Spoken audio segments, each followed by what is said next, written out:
नमस्कार बच्चों, आत्रेय ज्ञान कुंज यूट्यूब चैनल पर आप सभी लोगों का एक बार फिर से स्वागत है। बच्चों, प्री बोर्ड परीक्षा आप लोगों की बहुत ही पास है। 16 जनवरी से प्री बोर्ड की परीक्षाएं शुरू होने जा रही हैं और बच्चों को इसकी सही जानकारी भी होनी चाहिए। तो सही जानकारी के लिए इस वीडियो को आप लोग शुरू से अंत तक देखिएगा। मैं 70 में 70 अंक दिलाने का भरसक प्रयास करूंगी, बशर्ते आपको वीडियो शुरू से अंत तक देखना होगा। प्री बोर्ड परीक्षा में पेपर 2 भागों में विभक्त होगा, खंड आ और खंड बा। खंड आ में 20 प्रश्न का उत्तर OMR सीट पर देना होगा और खंड बा में वर्णनात्मक प्रश्न होंगे। OMR सीट नीले अथवा काले बॉल पॉइंट पेन से सही विकल्प वाले गोले को पूर्ण रूप से भरना होगा, यानी आधा नहीं भरना है, उस गोले को पूर्ण रूप से भर देना है। तो आइए देखते हैं कक्षा 10 संस्कृत।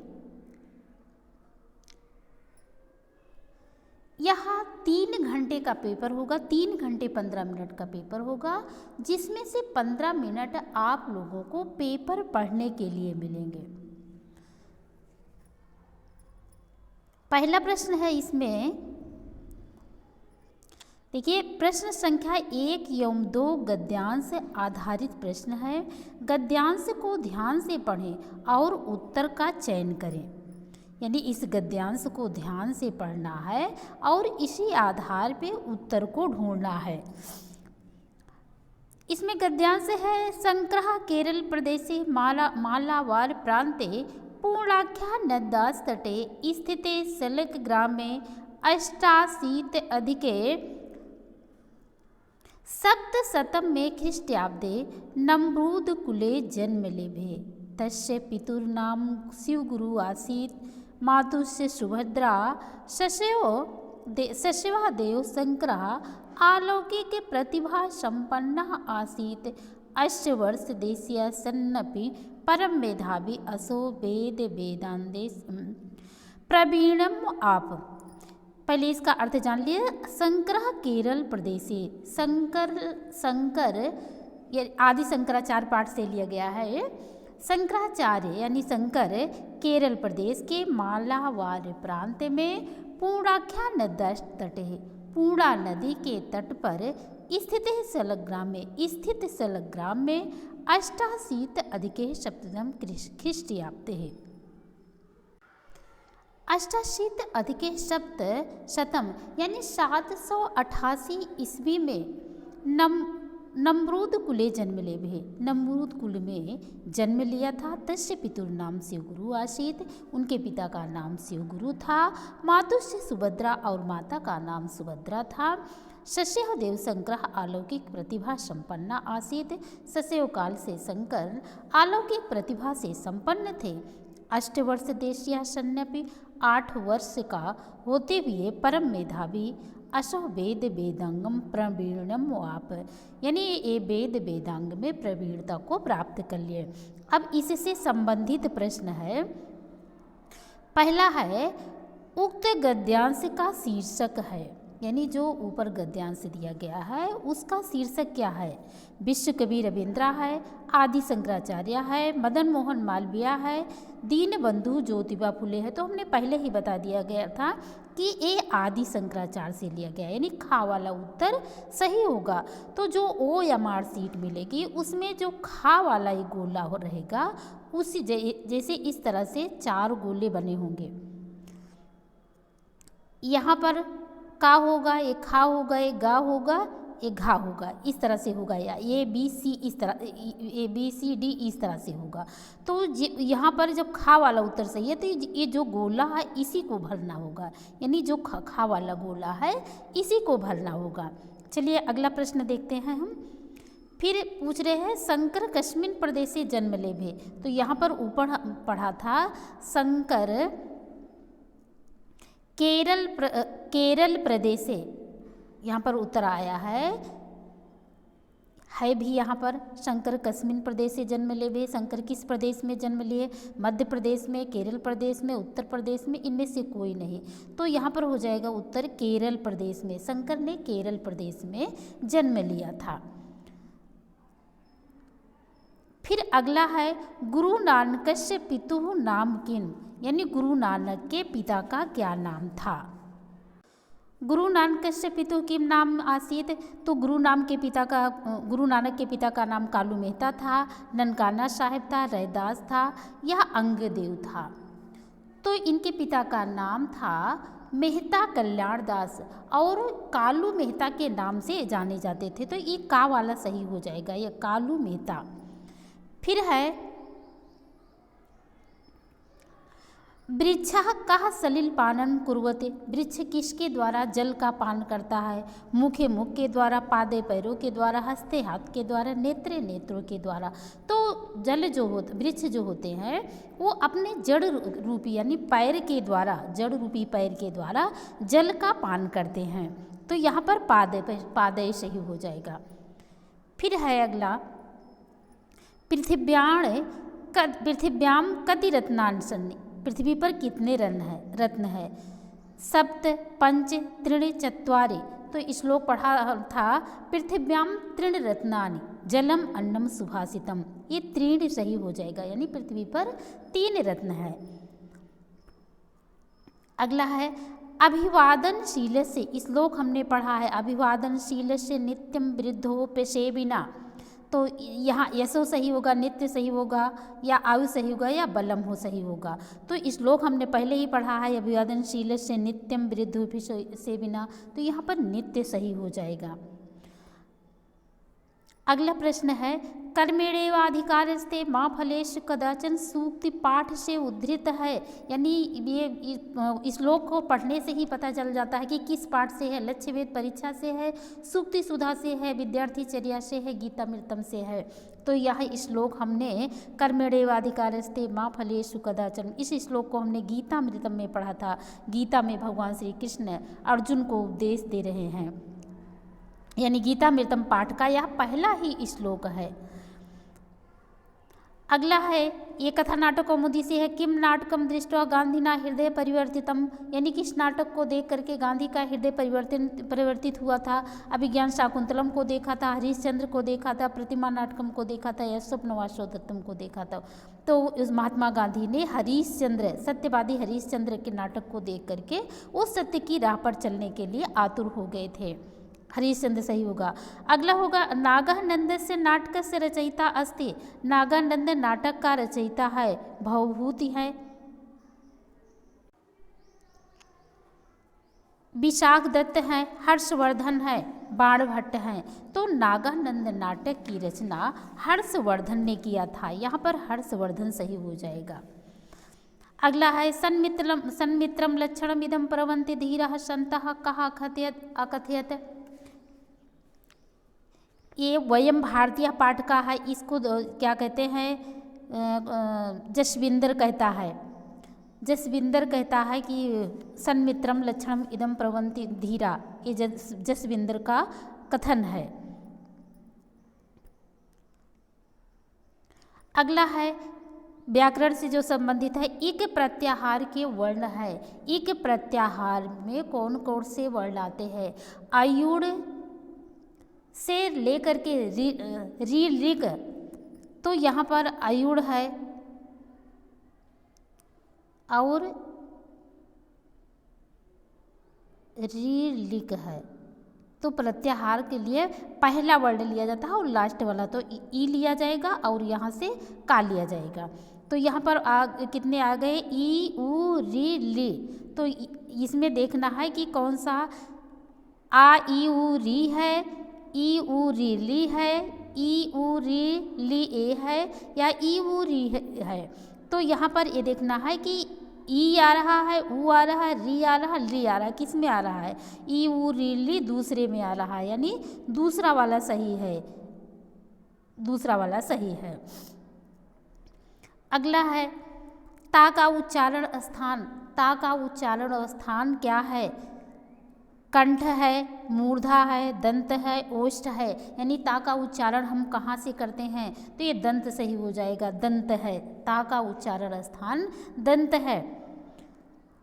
अगला है हरिम बंदे में संधि है, कौन सी संधि है, परस्वर्ण संधि है, निस्वार संधि है, सचुत संधि है या सटुत संधि है। तो यहाँ पर हरिम बंदे में कौन सी संधि है, अनुस्वार संधि है, अनुस्वार वाले ये सही हो जाएगा।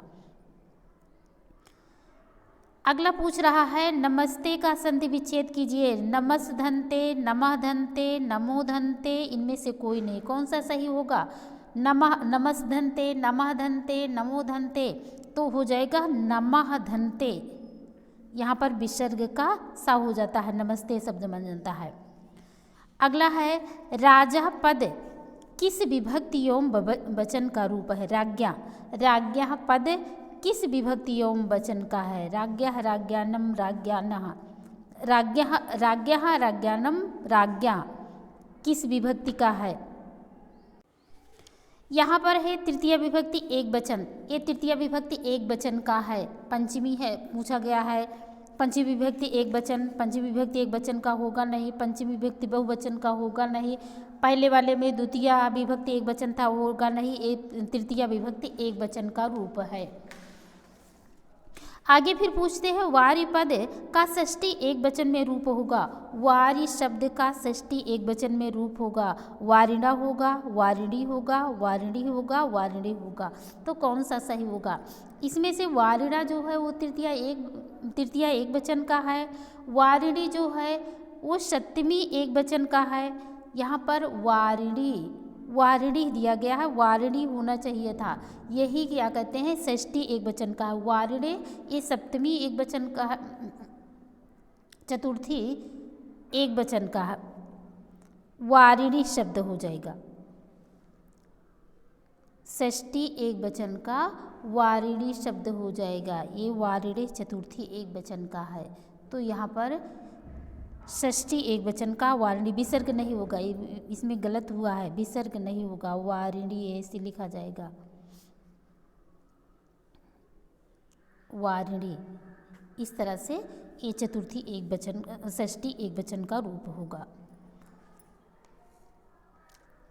आगे पूछ रहा है कि नमामि रूप है, ये लोट लकार उत्तम पुरुष एक वचन है, लट लकार उत्तम पुरुष एक वचन है, विधिलिंग लकार उत्तम पुरुष द्विवचन है, इनमें से कोई नहीं है, तो क्या हो जाएगा, ये क्या कहते हैं लट लकार उत्तम पुरुष एक वचन का रूप है, लट लकार उत्तम पुरुष एक वचन का, यानी दूसरा वाला सही है। आगे पूछ रहा भयेयु रूप किस लकार का है, भयेत भयेताम भयेयु ये लट लकार का है, लिट लकार का है, लोट लकार का है या बिरलिंग लकार का है, तो ये भवेत किस में आया था, बिरलिंग लकार में आया था, बिरलिंग लकार सही होगा। आगे पूछ रहा है प्रतिदिनम में समास है, प्रतिदिनम में समास कौन सा है, बहुब्रीहि समास है, अव्ययी भाव है, द्विगु समास है, कर्मधारय है, तो दिनम दिनम प्रति ये किसका उदाहरण है, अव्ययी भाव का उदाहरण है, ये अव्ययी भाव है। अगला त्रिभुवनम में समास विग्रह, त्रिभुवनम का समास विग्रह करेंगे तो त्रियाणाम भुवनानाम समाहारा, त्रियाणाम समाहारा भुवनानाम या भुवनानाम समाहारा त्रियाणाम, या इनमें से कोई नहीं, कौन सा उत्तर सही हो जाएगा, उत्तर इसका सही होगा त्रियाणाम भुवनानाम समाहारा, त्रियाणाम भुवनानाम समाहारा। ये आपका 20 प्रश्न था जो OMR सीट पे भरना था, इसके बाद के और जो प्रश्न हैं वो कॉपी पर लिखने होंगे, इतने 20 प्रश्न का उत्तर आपको OMR सीट पे देना होगा। यहाँ से खंड बा शुरू हो जाता है, वर्णात्मक उपखंड खा है, यानी खंड का हो चुका है और खंड खा देखते हैं। इसमें से है सभी प्रश्न अनिवार्य हैं, यानी सभी प्रश्नों को करना अनिवार्य है। निम्नलिखित गद्यांशों में से किसी एक गद्यांश का हिंदी में अनुवाद कीजिए, तो हिंदी में अनुवाद करना है नैतिक मूल्य व्यक्ति सामाजिक प्रतिष्ठा अभिवर्धते मानव कल्याणाय नैतिकता आवश्यकी। नैतिकतया व्यक्ति समाजस्य राष्ट्रस्य विश्वस्य कल्याणं कुरुते। नैतिकता आचरणेनैव मनुष्येषु त्यागः तपः विनयः सत्यं न्यायप्रियता एवं अन्ये अपि मानवीयगुणाः उत्पद्यन्ते। नैतिकतायाः मनुष्यो अन्यप्राणिभ्यः भिन्नः जायते।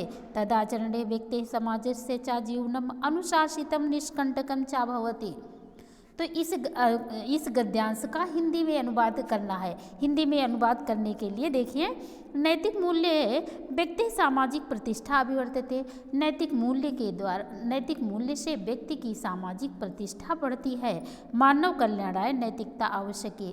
मानव कल्याण के लिए नैतिकता आवश्यक है। नैतिकता व्यक्ति से समाज से राष्ट्र से विश्व से कल्याणम कुरुते। नैतिकता के द्वारा व्यक्ति समाज राष्ट्र और विश्व का कल्याण करता है। नैतिकता आचरणेन मनुष्य से त्यागः तपः विनयः सत्यम न्यायप्रियता एवं अन्य अपि मानवीय गुण उत्पद्यन्ते। नैतिकता का आचरण के द्वारा मनुष्यों में त्याग तप विनय सत्य न्यायप्रियता एवं अन्य मानवीय गुण उत्पन्न होते हैं। नैतिकतायाः मनुष्येभ्यः अन्य प्राणिभ्यः भिन्ना जायते। नैतिकता के आचरण के द्वारा मनुष्य अन्य प्राणियों से भिन्न होता है। तदाचरणे व्यक्ति समाजस्य च जीवनम अनुशासितं निष्कंटकम भवति। उसके आचरण के द्वारा व्यक्ति का समाज का जीवन अनुशासित और निष्कंटक होता है। इसमें पूछ रहा है निम्नलिखित गद्यांशों में से किसी एक गद्यांश का दो दिया गया है, का दिया गया है, खा दिया है, इन दोनों में से किसी एक का करना है। चाहे आप ऊपर वाला कीजिए और चाहे नीचे वाला कीजिए। हम नीचे वाले को भी बता दे रहे हैं, लेकिन आप लोगों को लिखना सिर्फ एक ही है। संस्कृत भाषा पुरा काले सर्वसाधारण जनानां वाग्य व्यवहार भाषा आसीत्। तत्र इदं श्रुते यत् पुरः कोऽपि नरः काष्ठभारं स्वशिरसि निधाय काष्ठविक्रेतुम् आपणं गच्छति अस्मै। मार्गे नृपः तेनाहं लिधे पृच्छसे भो भारं बाधति। काष्ठभार वाहको नृप तत्प्रश्नस्य प्रसंगे अवदत् भारं न बाधते राजन यथा बाधति बाधते। ये संस्कृत भाषा गौरव का पाठ का था। कह रहे हैं संस्कृत भाषा पूरा काले सर्वसाधारण जनानां वाग व्यवहार भाषा आसीत्। संस्कृत भाषा प्राचीन काल में सर्वसाधारण लोगों की वाणी व्यवहार की भाषा थी। तेनेदम श्रूयते, ऐसा सुना जाता है। यत माने कि, पूरा माने कोपी माने कोई, नरह माने व्यक्ति, काष्ठ भारम लकड़ी के गट्ठर को, स्वशिरस निधाय अपने सिर पर लेकर के, काष्ठ विक्रेतुम आपणम गच्छति अस्म लकड़ी को बेचने के लिए बाजार में जा रहा था। मार्गे नृपः तेनः अमे अपृच्छद, मार्ग में राजा मिले और उससे पूछे भो भारम बाधति। उन्होंने कहा कि हे, यह भार तो अधिक कष्ट दे रहा होगा। काष्ठ भार वह को नृपहम तत्प्रश्न से प्रसंगे अवदत। उस लकड़हारे ने राजा के उस प्रश्नों के प्रसंग में बोला, भारम ना बाधते राजन, हे राजन, भार नहीं बाधा दे रहा है, यथा बाधति बाधते, जितना कि आपका ये बाधति शब्द बाधते दे रहा है। यानी जो यहाँ पर आत्मनेपदी में बाधति का रूप चलता है, परस्मैपदी में नहीं चलता है। तो बाधते उस राजा को पूछना चाहिए था कि भो भारम बाधते, लेकिन ऐसा ना कह के वो कह रहा कि भारम बाधते, यानी वो गलत बोल रहा था। तो सोचिए कि पहले के समय में कितने संस्कृत के जानकार लोग थे जो उस लकड़हारे जैसे संस्कृत बोलने वाले को भी इस बात का पता था।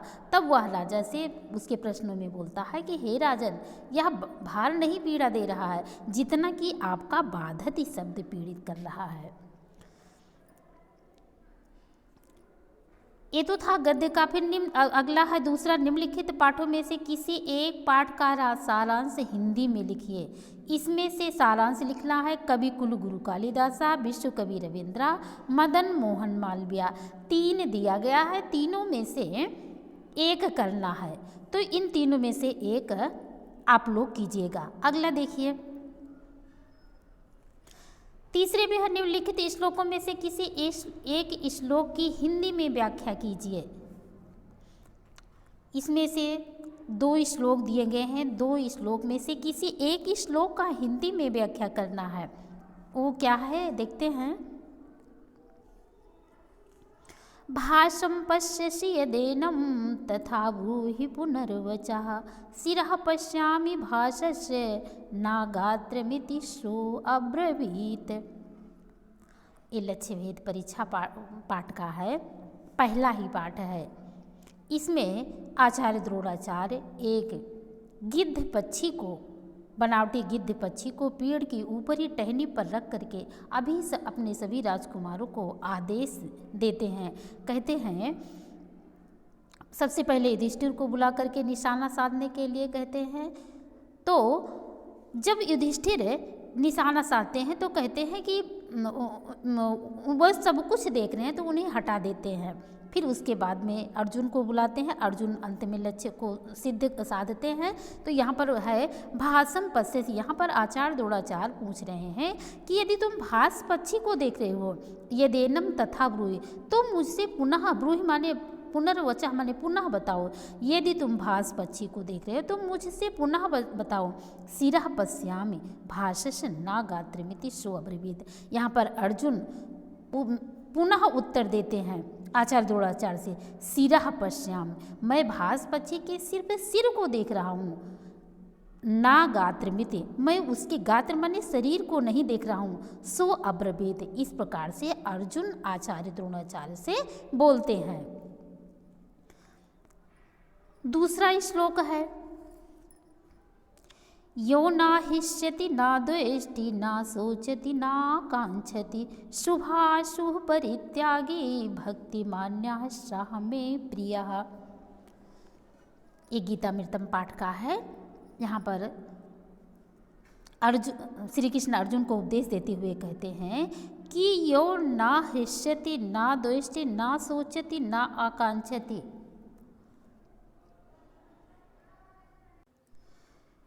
यहाँ पर श्री कृष्ण कह रहे हैं कि मतलब इसमें भक्ति की महिमा का प्रतिपादन करते हुए कहते हैं, श्री कृष्ण अर्जुन से कह रहे हैं कि हे अर्जुन, यो ना हृष्यति, जो प्रसन्न रहता है, ना द्वेष्टि मतलब द्वेष नहीं करता है, ना सोचती शोक नहीं करता है, ना आकांक्षति और ना किसी चीज़ की इच्छा करता है, शुभ अशुभ परित्यागी, शुभ और अशुभ का परित्याग करने वाला है, भक्ति मान्यः मेरी भक्ति को मानता है, सह में प्रिय वह मुझे प्रिय है।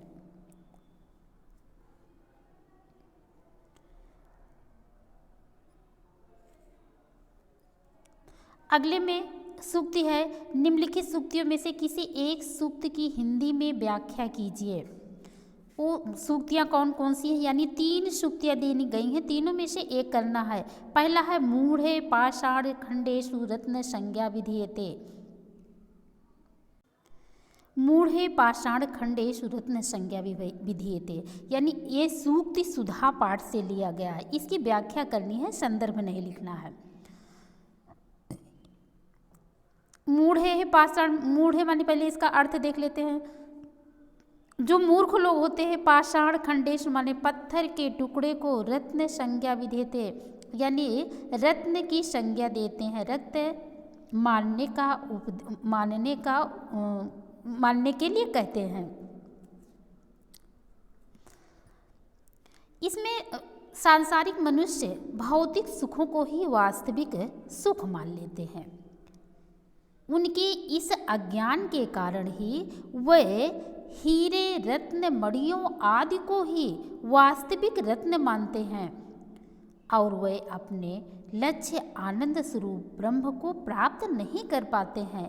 लक्ष्य प्राप्त करने के लिए 3 वास्तविक आवश्यक रत्न कौन से हैं, उसके नीचे दिया गया है जलम अन्नम सुभाषितम, पृथिव्याम तृण रत्नान जलम अन्नम सुभाषितम। पृथ्वी पर 3 रत्न है, वो 3 रत्न कौन से हैं? जल है, अन्न है, सुभाषितम माने सुंदर और सात्विक वचन है। इन रत्नों से मन पवित्र होता है, जबकि भौतिक सुखों से मन अपवित्र होता है। ये तो पहला था। तीनों में से एक करना है, हम तीनों का बता दे रहे हैं। एत द्विधा समासेन लक्षणम सुख दुखयो। इसमें एक श्लोक है, सर्वम परवेशम दुखम सर्वम आत्मवशम सुखम एतत् विधात समासेन लक्षणम सुख दुखयो। यह मनुस्मृति पाठ से लिया गया है। इसमें कह रहे हैं कि संक्षेप में सुख और दुख के लक्षण है। जो व्यक्ति पराधीन होता है वह अपने मन के अनुसार कार्य नहीं कर पाता है, इससे उसका आत्मविश्वास डगमगा जाता है और वह हतोत्साहित होता है। इसका परिणाम होता है दुख।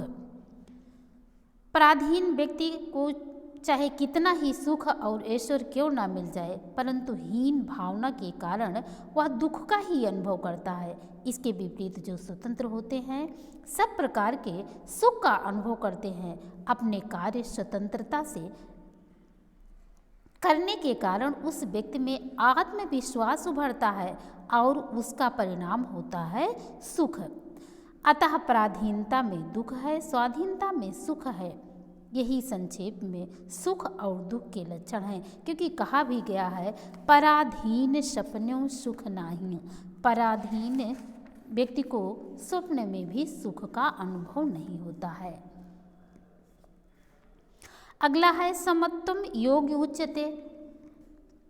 समत्व भाव को ही योग कहते हैं। ये गीतामृतम पाठ से लिया गया है।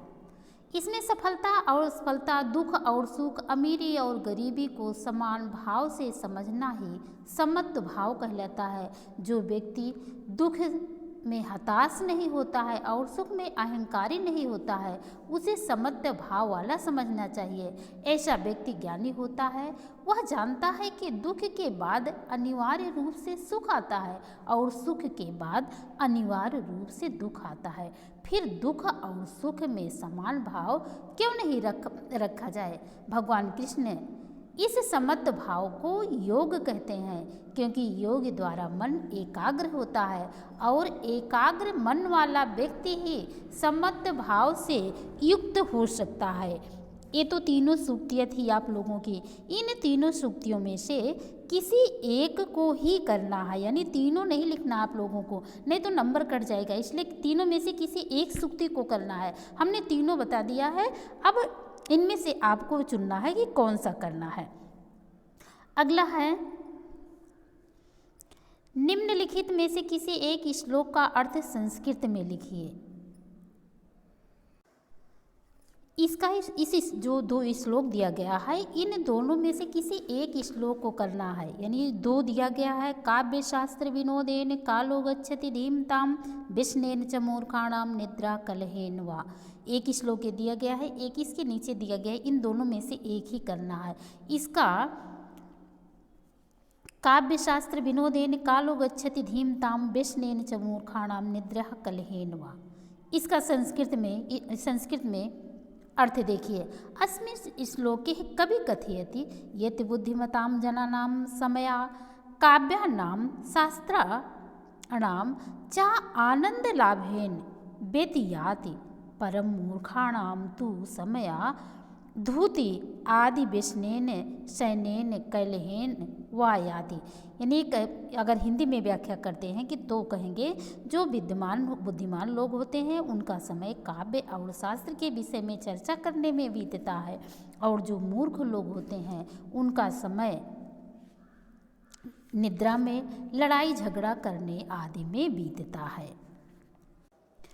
अगला है अभिवादनशीलस्य नित्यं वृद्धोऽपि सेविना चत्वारि तस्य वर्धन्ते आयुर्विद्या यशो बलम्। इसमें यह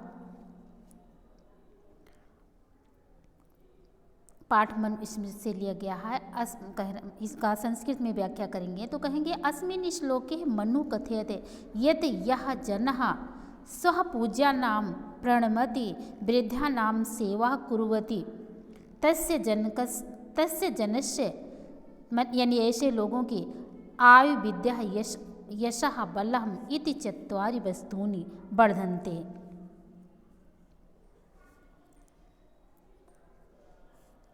अगला है निम्नलिखित में से किसी एक पात्र का चरित्र चित्रण हिंदी में लिखिए। तो इसमें से किसी एक का चरित्र चित्रण करना चाहे महात्मा गांधी के महात्मनः संस्मरणानि पाठ के आधार पर महात्मा गांधी का करें, चाहे कारुणिक जीवितम वाहना पाठ के आधार पर जीमूत वाहन का करें, चाहे वयम भारतीय के आधार पर दीपक का करें। तो इसमें से तीनों में से एक करना है। इन तीनों को आप लोग लिखिए। अगला है निम्नलिखित में से किसी एक प्रश्न का उत्तर संस्कृत में लिख दीजिए। यानी 3 दिया गया है, तीनों में से किसी एक का उत्तर संस्कृत में देना है। क्या है? महात्मनः कुत्र जन्म लेभे, महात्मा गांधी ने जन्म कहाँ लिया था? तो इसका उत्तर हो जाएगा पोरबंदरे, पोरबंदरे हो जाएगा। जीमूत केतु कस्य पुत्र आसीत, जीमूत केतु किसका पुत्र था? नहीं, जीमूत वाहन किसका पुत्र था? तो ये जीमूत केतु का पुत्र था, जीमूत केतु का पुत्र था। सुमेधा कस्य तनया आसीत्, सुमेधा किसकी पुत्री थी? सुमेधा विनयस्य, विनय की पुत्री थी। सुमेधा विनय की पुत्री थी। अगला है निम्नलिखित रेखांकित पदों में से किसी एक में निर्देशः अनुसार विभक्ति का नाम लिखिए। यानी इसमें से किसी एक के विभक्ति का नाम लिखना है। अहम रामम पश्याम, यहाँ रामम के नीचे अंडरलाइन है, तो इसको बताना है कि इसमें विभक्ति कौन सी है। यानी कर्मण द्वितीय के अनुसार यहाँ कर्मण द्वितीय के अनुसार कर्म में भी द्वितीय विभक्ति होती है, इसलिए रामम में यहाँ पर द्वितीय विभक्ति का प्रयोग किया गया है। वृक्षात पत्राण पतंती, वृक्षात में कौन सी विभक्ति है? अपादाने पंचमी के अनुसार इसमें पंचमी विभक्ति का प्रयोग हुआ है। यानी जहाँ पर कोई चीज़ किसी चीज़ से अलग होती है उसमें पंचमी विभक्ति का प्रयोग होता है। बालकः विद्यालये पठति, बालक विद्यालय में पढ़ता है। आधार में अधिकरण होता है और अधिकरण में सप्तमी विभक्ति होती है। यहाँ पर विद्यालय के बालक के पढ़ने का अधिकार विद्यालय है, इसलिए विद्यालय में सप्तमी विभक्ति का प्रयोग हुआ है। अगला देखते हैं निम्नलिखित में से किसी एक पद में प्रत्यय लिखिए। श्रुत्वा है, गंतुम है, पठनीय है और अजा है। तो यहाँ श्रुत्वा में कत्वा प्रत्यय है, यानी श्रु धन कत्वा, और गंतुम में गम धन तुमुन है, इसमें तुमुन प्रत्यय है। और फिर है पठनीया, पठ धन अनियर प्रत्यय है, और इसमें अजा में टाप प्रत्यय है, अजा में टाप प्रत्यय का प्रयोग किया गया है। आगे है निम्नलिखित में से किसी एक का वाच्य परिवर्तन कीजिए। किसी एक का वाच्य परिवर्तन करना है। सीता पत्रम लिखति, सीता पत्रम का हो जाएगा यहाँ पर कर्ता में तृतीय विभक्ति, तो यहाँ पर सीतया हो जाएगा। पत्रम का पत्रम ही रहेगा और यहाँ पर लिखयते हो जाएगा, लिखयते। फिर है मया गम्यते, मया गम्यते का मया का यहाँ पर प्रथमा विभक्ति में करेंगे तो हो जाएगा अहम, और गम्यते का हो जाएगा गच्छति, गच्छामि, यहाँ पर गच्छामि हो जाएगा। अगला है बालकः गीता पठति, बालकः गीता पठति तो हो जाएगा बालकेन, बालकेन गीतया पठयते। ये तो वाच्य परिवर्तन आप लोगों का हो गया। अगला है इसका अनुवाद, संस्कृत में अनुवाद करना है। आप लोग बोलते हैं, आप लोग बोलते हैं, इसका संस्कृत में अनुवाद क्या हो जाएगा? भवान जनः वदन्ति। फिर है तुम राम हरि या हरि जाता है, त्वम रामः अथवा हरिः गच्छति। फिर हो जाएगा इस समय तुम कहाँ जा रहे हो, इस समय तुम कहाँ जा रहे हो। अस्मिन् समय त्वम कुत्र गच्छसि। बंदर पेड़ पर चढ़ता है तो बंदर पेड़ पर चढ़ता है तो हो जाएगा बानरः वृक्षापि आरोहति। फिर अगला है, थोड़ा सा एक कम दिखाई दे रहा है, पढ़ दे रहे हैं, आप लोग देख लीजिएगा। निम्नलिखित में से किसी एक विषय पर संस्कृत में 8 वाक्य लिखना है, यानी निबंध लिखना है। चाहे सदाचार पे लिखिए, चाहे सत्संगत पे लिखिए, चाहे राष्ट्रीय एकता पर लिखिए, चाहे पर्यावरण पे लिखिए, चाहे विद्या पर लिखिए। इसमें से 8 वाक्य आप सभी लोगों को लिखना है, इसको आप लोग कीजिए। अगला है, निम्नलिखित पदों में से किन्हीं 2 पदों का संस्कृत में वाक्य प्रयोग कीजिए। निम्नलिखित पदों में से किन्हीं 2 पदों का वाक्य प्रयोग संस्कृत में कीजिए। पहला गणेशाय है तो हम लिख देंगे गणेशाय नमः, गणेशाय नमः। दूसरा है त्वम है, त्वम कुत्र गच्छसि, यानी कोई भी आप लोग वाक्य बना लीजिए, त्वम कुत्र गच्छसि। फिर है सदा है, सदा हो के आगे लिख देंगे सत्यम वदेत, सत्यम वदेत। अत्र है, अत्र के आगे लिख देंगे अहम निवसामि, अहम निवसामि, अहम निवसामि। गच्छामः है, वयम गच्छामः। यहाँ पर हो जाएगा वयम गच्छामः। बच्चों, ये आपका संस्कृत का मॉडल पेपर था, प्री बोर्ड परीक्षा से संबंधित था। आप लोगों को कैसे लगा कमेंट करके ज़रूर बताइएगा। फिर हम मिलेंगे किसी दूसरे प्रश्न पत्र के साथ में, तब तक के लिए आप सभी लोगों को नमस्कार।